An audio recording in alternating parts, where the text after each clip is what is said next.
Welcome, everybody. I'm glad to have with me my dear friend, Lee Lumley. Y'all have watched Lee and I talk before, and I'll have to go ahead and warn you, before we get through, we're probably going to have a little church. So we've not planned on that because we want to talk about a serious subject today, and that is anxiety and depression. And Lee, doing some little research for this interview, I saw where 40 million Americans 40 million, there's 320 some odd Americans now living in the United States, but 40 million suffer with some kind of depression. Yeah, and a large majority of them are not honest about it with friends and family because there's such a stigma to it, that when you admit that situation, you feel like somebody's going to dislike you, or something like that. So yeah, it's a very real problem. Yeah, and men especially, we're just completing a healthcare summit and sitting down with Denise Forbes, CEO over at Mental Health.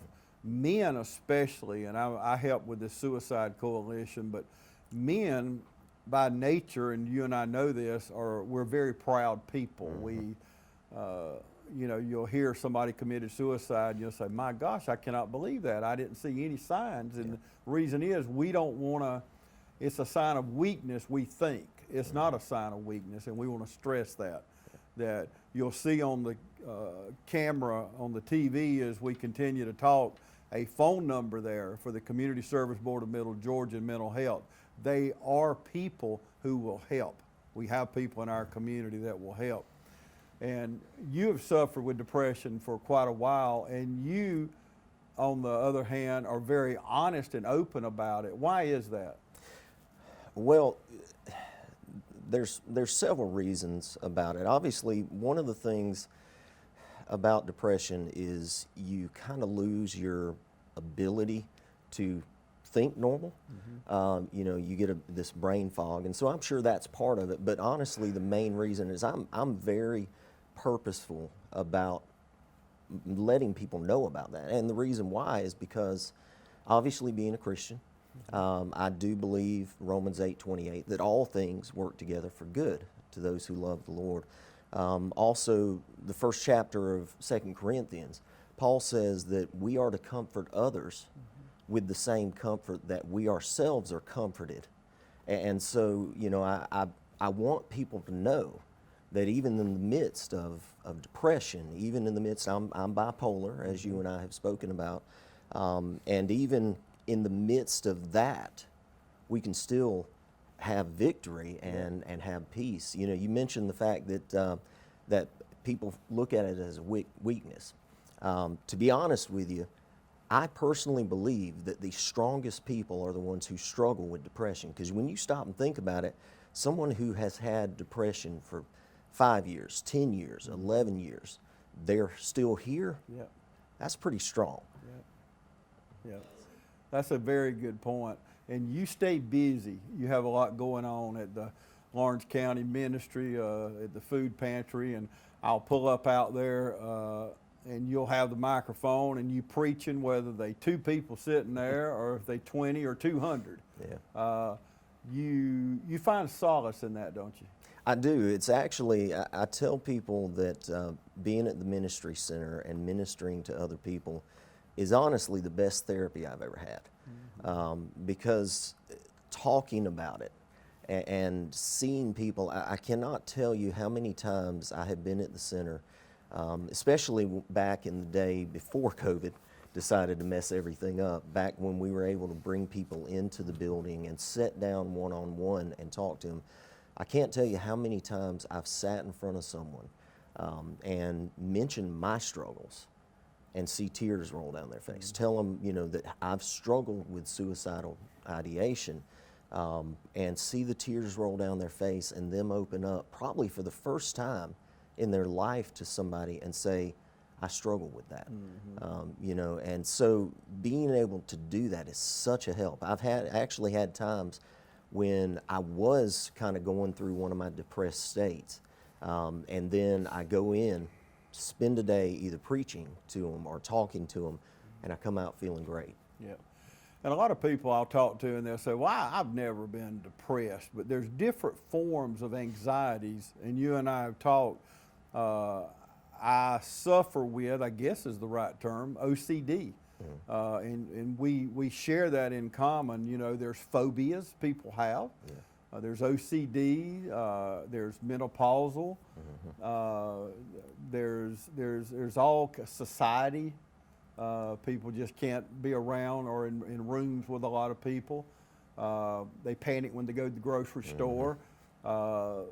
And we want you to know today, we want to talk about this because you're normal, especially if there's 40 million Americans. You know, that tells you that a lot of people suffer with the same thing. What signs, you're talking about bipolar, what do we look for if someone's watching us now and they have a child or husband or wife or whatever and they think they may be bipolar? What signs do you look for? Well, I struggle with type 2 bipolar. There's two different types. The bipolar type 1 is the ones that most people think of, where you get manic and even sometimes psychotic. I suffer with the type 2, which is more the depressive side. So what I do is I'll go through these seasons of depression where it may last 3 months, it may last 4 months. At times it may be super intense, but at times it's just more of a strong depression. And then I'll go through a few months of creative side, you know, the excitement. And being a songwriter, I love the creative part. Ironically, we were talking earlier about the shutdown. During the beginning of the shutdown, when a lot of people were dealing with depression, I was in my hypomania state, and I was writing song after song after song after song, you know, and just had all this creative energy. And those are the times. That's the fun part. Yeah, that's the fun part. And you wrote one. I don't want to interrupt you, but the song Lee wrote a song for our City of Hope ministry. We love. I mean, did that come out of that time of the year? Because it was about a year ago or so. Time gets away from me, so I could be wrong there, but it seems like it was a year or so ago. Yeah. It was. I think it was right at the very beginning of it, because what spurred it on was y'all were planning on having that concert that's right. time, and you'd asked me to come do a few songs, and so I was like, you know, it'd be really cool just to have one specifically geared toward that. And so I still haven't finished it because shortly after I went into, you know, the part where I lost the creativity side, and so I hadn't gotten back in that. But yeah, so anyway, going back to the signs, you know, obviously I won't say I'm an expert on it, but one of the first things I see in my life is that I isolate myself from people. I start, you know, not spending as much time talking to people, and so that's one of the things I would say. The other thing that I see in my life is I start getting this very heavy, quite honestly, hatred of myself. I start not giving myself grace and not forgiving myself for mistakes, and some of the stupidest little things that I make a mistake on, I'm just, you know, So blessing critical of myself yourself. out. Yeah. And of course, you know, there's also just the whole, you know, sadness. You know, they don't have that joy that you normally would see.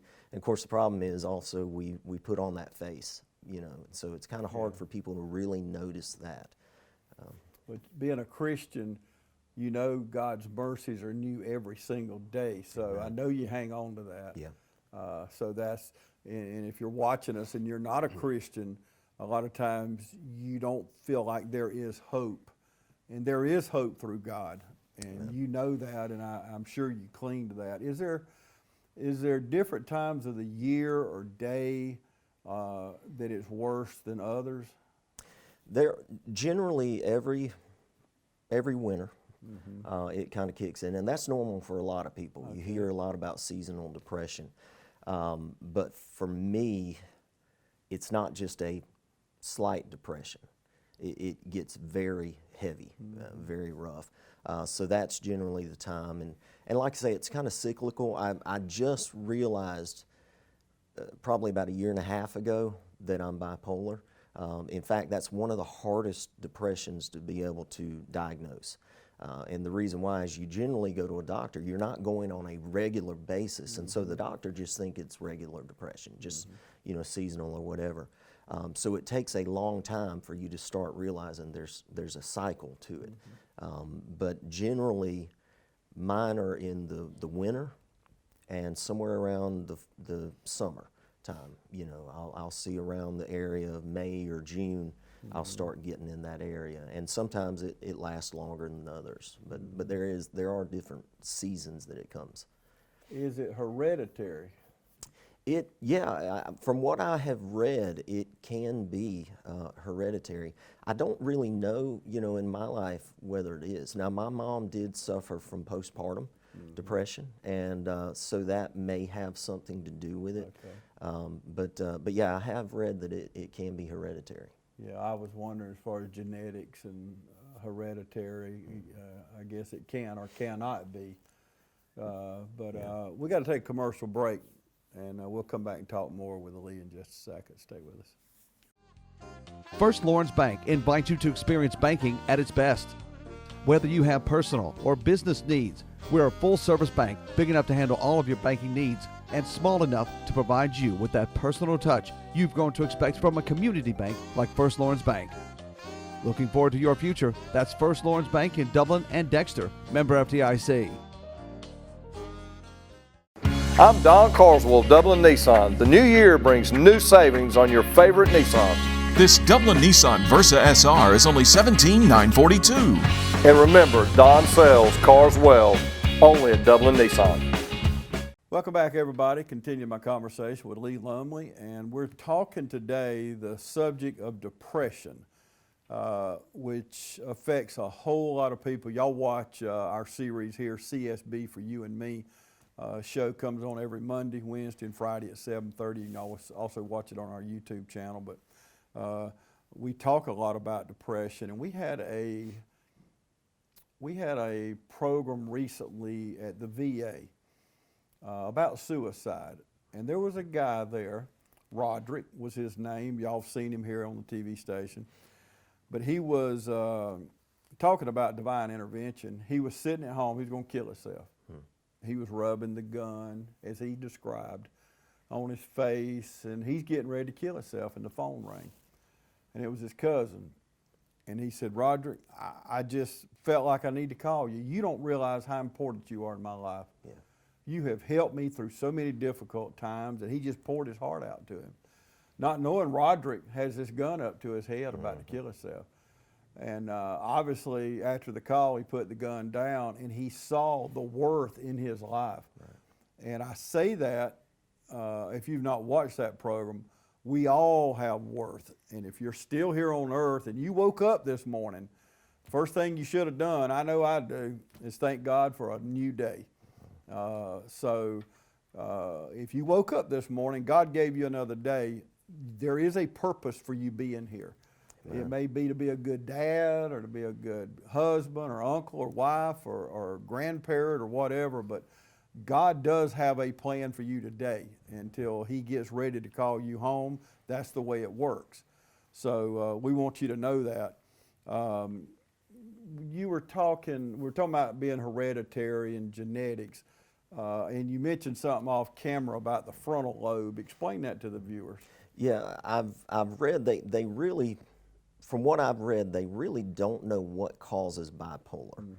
But what they have noticed is people who do have bipolar, their frontal lobe does not operate. There's some damage to the frontal lobe. And to be honest with you, looking back over my life, probably if I were to say where the conception of my struggles with depression began, when I was 16, we had an accident. My family did, and somebody pulled out in front of us, and we T-boned them. I was in the back seat, and that was back before it was required that everybody had, seatbelts on. And so I flew up and hit my head on the seatbelt of the front thing. And so obviously when I read that, I thought, well, hey, that could be part of it. Yeah, very well. And you do a lot of counseling, and you're able to associate with a lot of these people and help people. It's just like there's many factors, you know, with depression. It could be conflict with someone. You could get depressed if you and your dad's not getting along, or mom or somebody, or it could be medication. Yeah. We have side effects from medication that causes depression. And as I mentioned to you before the show, my doctor told me one time, because I have a lot of back pain, he said, James, pain and depression can be friends. Yeah. And that makes a lot of sense. And I say all that to ask you, put on your counseling hat for just a moment. And out of the tens of thousands of people watching us right now, all of us have some demons that we struggle with. Mm-hmm. Some of us may not confess it, some do. But we all struggle with certain things. What do you say to people? Let's start off with someone. I've been with 2 families this week. I've lost 2 really dear friends this week. And I have not been depressed, Lee, and I'm talking to you. I want you to be a counselor for a minute. But I've been heartbroken. It's just like going out in our ministry with the homeless. It hurts me so bad to see people living under the bridge or in the woods, and they're cold. And I always wonder, I think to myself, am I depressed or am I heartbroken? Mm-hmm. And sometimes I cannot tell which one I am for them, not for me, but for them. So with your counsel hat on, counsel me just a minute there. Well, the first thing I would say as a Christian to you is just remind you that God is sovereign through everything that happens in the life of a believer. And of course, if you're watching and you're not real sure what sovereign means, that means that He controls everything. Everything that happens to the life of a believer is something that God allows to happen. And that's hard to understand sometimes, but we just have to trust that, first of all. The other thing I would say is yes, there are, when things like that happen, everybody's going to deal with some sadness. Everyone's going to deal with some struggles with depression. From what I've read, a real solid depression is not unless you've been 3 weeks or more with that heaviness. But there are times when you have it. And so, the first thing I would suggest to you is, especially as a Christian, get in the Bible. Fight to not let that keep you from your devotions, your time with God, because that's very important. The Bible tells us, He says that God is near the brokenhearted. Mm-hmm. And when you're dealing with times like that, you really feel God has abandoned you. But He hasn't. Yeah. Jesus said, blessed are the poor in spirit. Blessed are those who mourn. Yeah. And that word blessed means happy. Yeah. And it's hard for us to see, but that's when we are close to the kingdom of God. And when He talks about that in Matthew, it's so real when you study that. And it is, blessed are those who mourn, for they will be comforted. Right. God's telling us He will comfort us. Yeah. As I ministered to a family yesterday, and I believe I was hurting as bad as they were, when we have experienced death, we can minister. It's easier because we can say, I understand, whether if I've not experienced death. Another place that we suffer from depression is someone who has had a serious illness, cancer, and I know especially with cancer, I see the spouse, like, if the wife has cancer and the husband feels just literally hopeless, he would love to put himself in her place, but it don't work that way. We know that, but so many people struggle, and especially now this time of COVID, it's just people in nursing homes that have not seen their family in a year now, almost a year. Next month will be a year. People are depressed and people are dying alone. There's no protocols in place in these hospitals, and they're laying in the hospital all alone. The family can't go in. And I told somebody the other day, a doctor, I said, if that was me in the hospital, they'd probably arrest my wife because she would bust the door, drive the car through the front, something, because she's going to be with me every time I've been in the hospital. She will not leave me. And so many of you watching now are saying, I do the same thing. I hear you right now. because when we love someone, you know, we want to be there. I mean, and as Christians, you know, we want to be there. We want to hold people and love them and hug them, and that's what we do. And not only blessed are those who mourn, for they'll be comforted. Also, not only God comforting you, but fellow Christians comforting each other. And especially in the South, you know, in the Bible Belt, when someone passes away, what do? We get food together. We get, you know, the picnic basket or whatever, and we head over and we're going to feed them and we're going to do for them. So, and I know you counsel a lot of these different situations. So, is that hard? Is that hard when you hear person after person after person? Does that put you in depression? Honestly, I would say not, for multiple reasons. First of all, it reminds me that I'm not alone. Secondly, as a Christian, I realize that death for a Christian is ultimately the best thing that can happen.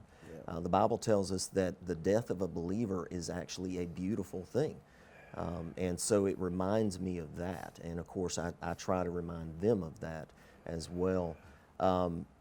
Plus, the reason it doesn't depress me is because I know there's hope. Yes. The psalmist David said that I would have lost hope had I not realized I would see the goodness of God. But he didn't stop there. He said, I would see the goodness of God on this side of heaven. Yeah. And so I know that there is hope. And so the way I would approach that to someone who, first of all, I would find out, are they a Christian? If they are a Christian, I would let them know, I'd remind them of that there is hope, that God is near the brokenhearted. And if they are not, then I would talk to them about the hope in Jesus, the hope in Christ, and the hope that when we are done with this world, our burdens will be gone. Oh yeah, oh yeah. Death has no sting to those who believe. And the saddest funeral I've ever been to, I went to a lot of funerals last year. The older I get, it seems like the more and more funerals I go to. But and every person, every funeral I went to, Lee, they were saved except one.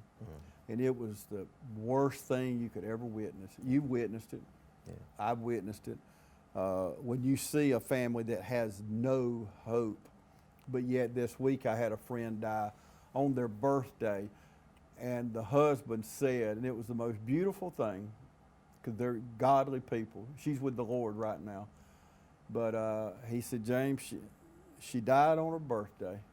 He said, can you think of a better birthday present than to be in the arms of Christ on your birthday? Yeah. And you know, a lot of people say, oh my gosh, they died on their birthday. No. It's not a bad thing. Yes, that separation is. We all know that separation of losing a loved one. We've all lost loved ones, and that's tough. But there is a time of mourning. God wants us to mourn. But I read a book years ago, and the name of the book was Don't Cry Past Tuesday. And the idea was not literally Tuesday, but it was just telling us there is a time for mourning. But don't cry past that time of mourning, you know. You know, back in 2011, my sister passed away of cancer. And out of that time, I wrote a song called Sometimes Healing Hurts. And what the song is saying, that she is not hurting. That was the best thing that could have happened to her. But in her receiving her healing, we hurt. And so it was just my way of saying that, yes, it hurts. It's okay to mourn, but we can look to that hope that I'll see her again. And when I see her, she will no longer be hurting. She will never have to worry about cancer again. And so, you know, we do grieve. We are to grieve, and it's healthy to grieve, because if we bottle it up, it's going to destroy us.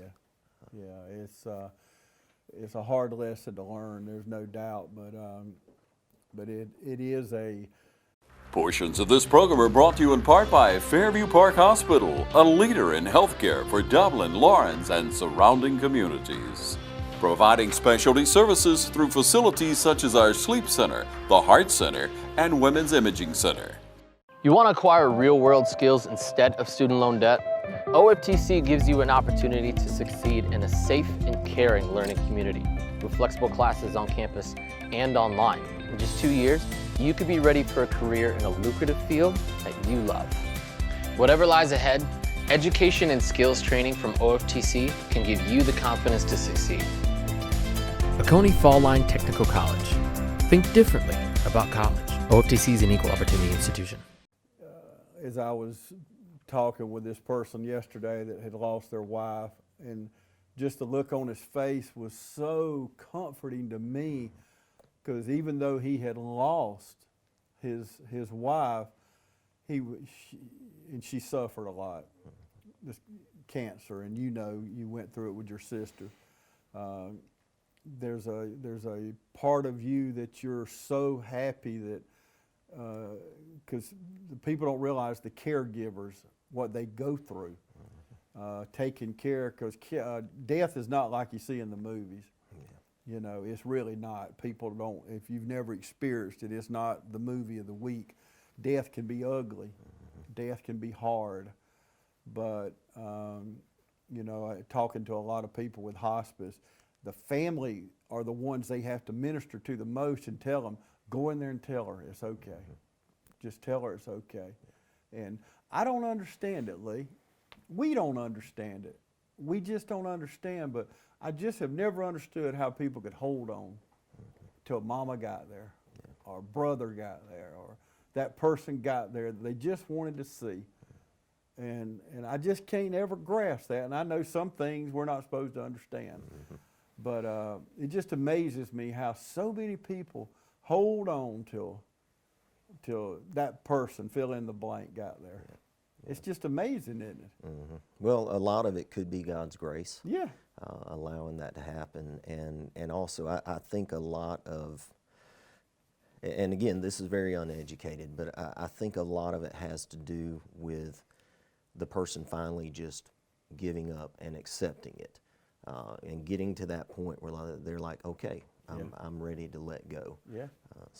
Yeah, it's and there's things on this side of heaven we're just not going to understand. But one of the best things you've said as we've sit here and talk was, when you are feeling depressed, when you have lost that loved one, when you maybe are feeling hopeless, get in God's Word, and it's just amazing. It's just amazing how He will speak to you through His Word, maybe a song on. I know I had someone attack me last week, went through something and situation, and I went home that night and I went to my bedroom and I just started praying for these people. And I got up the next morning, still on my mind. I'm praying. I get in the car, and the song on the radio was like, God wrote every word in the song. You know, God will use things like that. He'll use people. Yeah. He'll use us if we'll just be obedient. Yeah.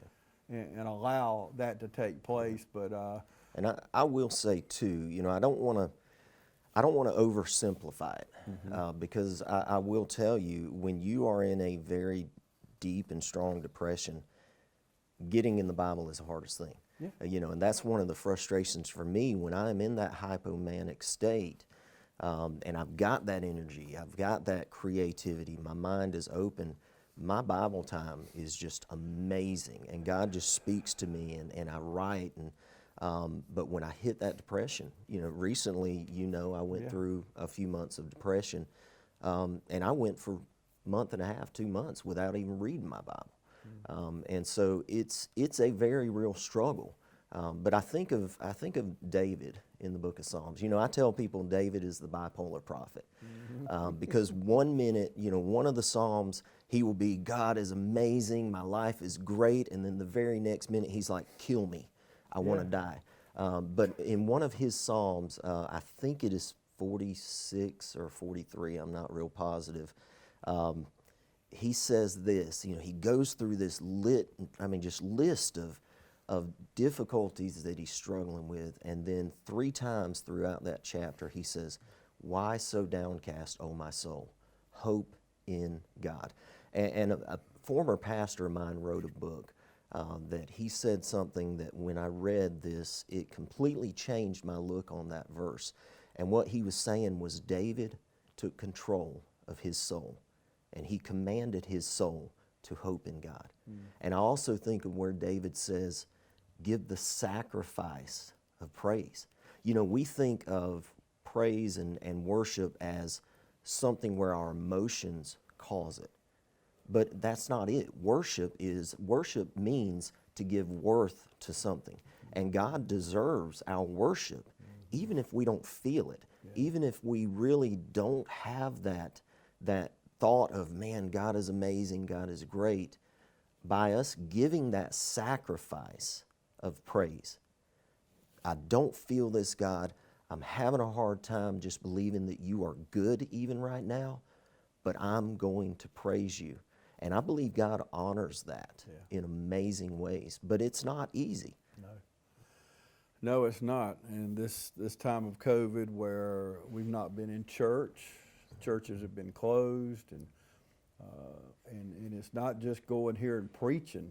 I told my pastor recently, we're back in church, but I said, I miss so much, and I said, I love you preaching, but I miss the fellowship of fellow believers. That's where we have just, we have missed it. We all have. We need, when people say, I miss church, we know they're not talking about the building up there, but we need the fellowship of each other, to love each other. Yeah, I was talking to a friend of mine who's a pastor, and he was talking about his church recently. A lady stood up in church and was in tears, because they were struggling. They had started back meeting, then the rise in cases came, and so they were going to have to shut down again. And she was in tears talking about how I need my church. I need this fellowship. And he said something very profound to me. He said that he stood up in the pulpit and he told them, he said, I completely understand what you're saying, but we need to realize that the church is not this building, and we can go to people outside of the church. We can pick up the phone and call them and say, hey, like you said to the gentleman who was thinking about committing suicide, hey man, I just want to let you know what you mean to me. How are you doing? How can I help you? And so I think maybe this is a good thing. Maybe God has maybe this is our all things work together for good, that God has brought this on to shake us and make us realize that yes, the assembly is good. Forsake not the assembling of the saints, but that one-on-one relationship is just as good, if not better. And we can all do it. Our pastor spoke on serving in spiritual gifts Sunday, and we've all got, God tells us, all of us got at least one, some have multiple. But you may be sitting there in a wheelchair in your home and say, what can I do? Like Lee just said, pick up the phone and make somebody's day. How many times have we called people and they say, oh my gosh, I cannot believe you called. You don't know how bad I needed this. See, that's being obedient to Christ. He prompted our hearts to call, for me to call you, and you needed it at that moment. See, we didn't know that, but God knew that. So that's what's good about it. Yeah, I was telling you earlier before we got started about an encounter I had last night. I do deliveries on the side with DoorDash and Walmart deliveries and things like that to kind of supplement the income, because obviously the center doesn't pay a whole lot. And so, but last night, the very last delivery that I had was taking a Walmart delivery to a lady. Never met her, didn't know anything about her. And she met me, I set the stuff down, she came out with a mask, I had a mask on. I set the stuff down in the chair, and we just got to talking. Somehow I brought up the fact that, I was the director at the ministry center. And so then she asked me my name. Well, it turned out she she was a Lumley for her maiden name, and so we just got to talking, and she was a pastor's wife. He had passed away several years ago, so we ended up talking about theology, talking about the church, talking about hope through all this COVID, and I literally was there probably a good 20 minutes. In fact, my car was low on gas when I got there, and I had left it running. Oh, boy. And when I got back on, it said, "You need gas now." Yeah. But when I left, I will never forget this. When I left, she looked at me and she said, "I want to thank you." She said, "Because I've been in this house so much lately that I was literally sitting there feeling sorry for myself before you got here, and now I feel hope." And she said the words, "You've saved me." And I just think how just that one little act changed that person's life. Yeah, it is big, but it's those simple things we do in life, just dropping a card in the mail. In this world of emails and social network and not having FaceTime with each other, and I don't mean FaceTime, I mean FaceTime. Yeah. And communicating and looking people in the eye and talking to them, and we got to get back to that. And maybe you're right. Maybe what you just said, and I've thought about that a lot. Maybe that's God showing us He wants us to be the church. Yeah. And what's being the church? It may be visiting that lady, spending extra time with her that you didn't get paid for. It was costing you money actually, but God put you there to minister to her, or to stop. I was recently at Walmart, and a man stopped and talked to me. He asked me, was I who he thought I was? And he tells me, he said, "Mr. Deal, I just feel a spirit about you when I watch you on TV. You're not ashamed to talk about your faith." And I said, "Well, no, I'm not ashamed of it." And he said, I can't believe I run into you. I just left the doctor, and they found a place on my leg, and they think it's cancer. And I'm scared to go home.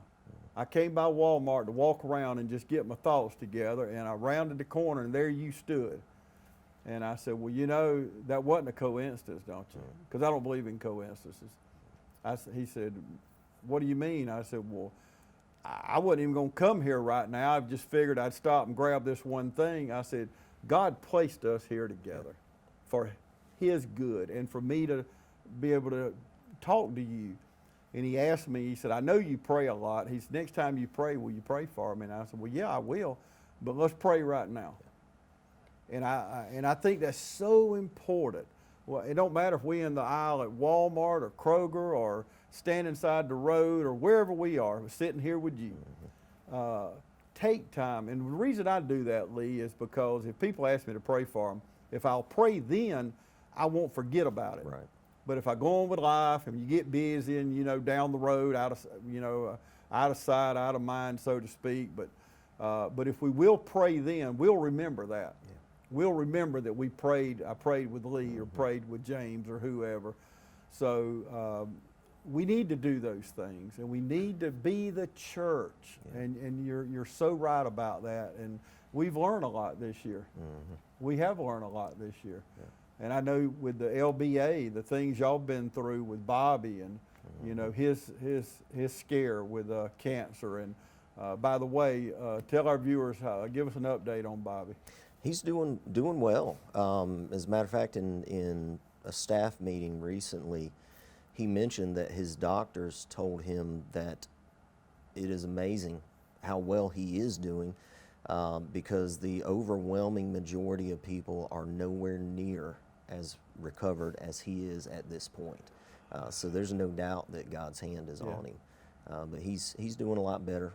Right now, he and Margie are socially distancing. We've started doing our staff meetings over Zoom because of, obviously his immune system is affected by the medication, the chemo, and so they're kind of keeping distance right now, which is honestly probably a good thing, because we've talked about that before. He's a workaholic, works too hard. So, but yeah, doing well. His spirits seem to be doing well as well. That's great. We're going to take a break and come back and wrap things up. Stay with us. It's really hot outside, and the deals are even hotter with the City of Dublin natural gas. How would you like a free 40-gallon hot water heater, plus free gas installation. It's easy. Just pick up the phone and call Brad Grimes with the City of Dublin Natural Gas, 277-5048, and get a free hot water heater and free installation. The City of Dublin Natural Gas, saving you money every single day. Imagine a life-changing injury. Imagine the fear and unknown. The Houston Clinic Sports Medicine Team, the only physicians in the area with advanced certification in orthopedic sports medicine, treats sports injuries with innovative techniques. The Houston Clinic has helped nearly 1 million athletes live without pain. Imagine getting back in the game. Imagine the best game of your life. The Houston Clinic Sports Medicine Team. Welcome back, everybody. I want to wrap things up now. If you're just joining us, this program will air again, or you can go to our YouTube channel at TV35. And all our programming is on our YouTube channel. And we also stream live. So no matter where you are, you can be at the doctor's office. Make good use of your time. Just open up the phone. That's the good thing about technology now, Lee. You can watch TV on your phone or your iPad or any kind of electronic device. So we can take it with us. And back in the old days, I remember going outside and having to turn the antenna. Some of you know, you're laughing now probably, but And raise your arm. And, yeah, that's right. Turn it a little more. But we've come a long way. My grandparents, there was no way they could understand if they were still alive what the things we're experiencing. I don't even understand it, but we've been talking about depression today, and so many things with COVID, and even without COVID, all of us get depressed at times probably, maybe not for 3 weeks or 4 weeks, but we go through those trials in life. But what would you say in closing to people that are watching, Lee, as you counsel with people, and you've counseled me some today on the show, but what would you say to people before we go about short-term depression? Maybe not 3 weeks or 4 weeks, but maybe through the loss of a loved one, or maybe they're just had surgery and they're in chronic pain or things like that. What would you say to them? Well, I would, first of all, remind, and I keep going back to this, I would just remind them that there is hope, that this is a season. It's going to end. There's going to be a point where you are lifted up and you're brought back up. Also, don't isolate yourself. You know, be there with people, reach out to people. I was reading in Proverbs today, and I can't remember exactly how it was worded, but it was saying that a friend is a treasure, because that friend will pray for you. Amen. They will lift you up, and so don't do that. You know, don't isolate yourself and separate yourself from people. Just be there. Let them love you. Yeah. You know, trust that they do love you enough to do that, to help you through.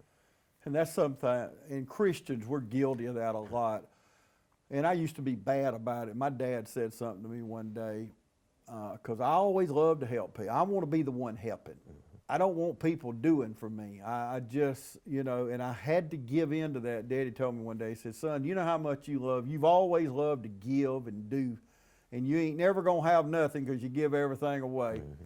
But he said, you know how good you feel by doing that? I said, yes, sir. He said, stop cheating people out of that same blessing. Yeah. And it opened my eyes. Yeah.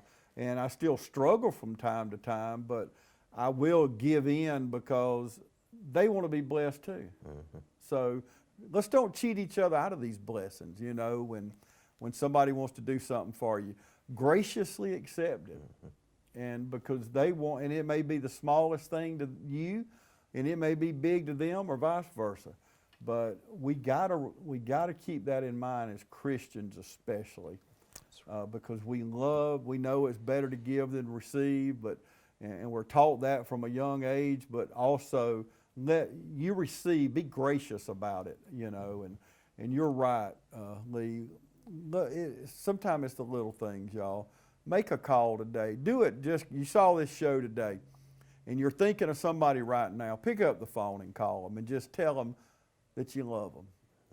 That's all you got to do. Tell them you love them. You'll be shocked at what you hear on the other end of that phone. or drop that card in the mail and just with a little note in there and tell them you love them. I'm thinking about you. And I'm one of them. I love cards. I do email a lot, but I still, I love to send cards. And another thing I'd like to recommend before we go is the Gideons is such a good organization. And in the time of death or any other type things, you can donate Bibles through the Gideons. And it will be in that person's memory or that person's honor. And I think y'all even have some cards at the LBA. You used to have some out there on the counter people could pick up. I've got some here at the station. If you want some, you can come get them. But when someone passes away, that their legacy can carry on, because you never know what God's going to do with them Bibles. Right. It's just amazing. So, right. Well, I appreciate you coming in and talking to me. I always Yes, enjoy talking to you. Lee always is doing something for somebody. He gives me food for the City of Hope. I pass out to people, and we'll leave on something funny, but Lee gave me a bunch of, a couple of cases of nuts recently, and I told him, I said, well, yeah, you think of me when you want to donate nuts, you know, and I say that kidding, but and it probably ain't a joke. He probably did think of me. He said, let me think of a real nut I can give these nuts to. But the people I've given them to, they have been amazing, you know, and nuts are expensive. Yeah, they are. I mean, pecans and different, you know, these were mixed type nuts. But anyway, everybody loved them. They couldn't believe them. You know, you could eat them out of the bag or pour them on something else, you know, whatever, cereal or whatever. But anyway, I appreciate what the LBA does for the City of Hope, and you know, we all work together. We're all supposed to work together, and all things will work together for God, you know, and that's what we should be doing. So, okay, brother. Well, I appreciate it. Yes, sir. Always Enjoyed it. good. Thank you, sir, and thank you so much for joining us today right here on TV 35.